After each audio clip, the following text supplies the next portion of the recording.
Deputy Pauline Tully, who's sharing with her colleague Deputy Denise Mitchell. Right.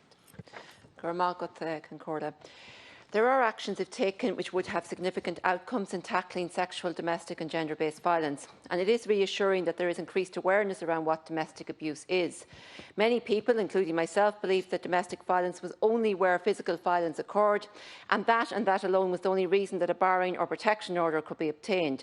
So it is reassuring that people are becoming more aware that it is not just physical violence that constitutes abuse within the home or within a relationship, and could be, for example, coercive control or financial abuse.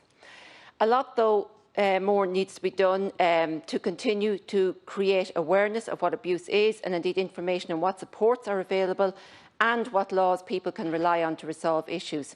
And education on what comprises a loving and respectful relationship is paramount.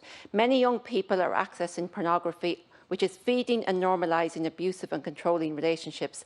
Measures need to be taken to counteract this, and education our youth is vitally important.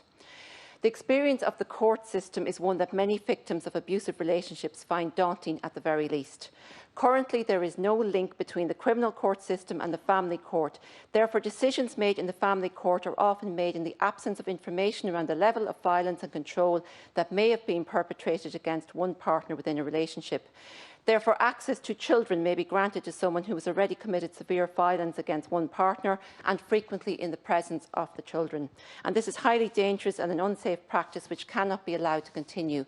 Children must be listened to, have their decisions around access taken into account. There must be a system established whereby trained personnel can work with children and determine the best course of action for them in relation to visitation with the parent where there has been abuse. Currently, there are no supervised contact centres where supervised access is granted. So there is a need for a full and thorough review of the court system and how it deals with people who have been subjected to domestic abuse and the impact it has on children. There also needs to be a plan put in place to deal with the serious backlog of cases within our court system worsened because of the pandemic. Action on the non-payment of maintenance needs to be taken without the need for one party to have to resort to court, which is a tedious and costly affair. And this is often used by the abuser to continue to exert control over their former partner. A statutory maintenance authority is urgently needed to deal comprehensively with the issue of maintenance. Thank you very much.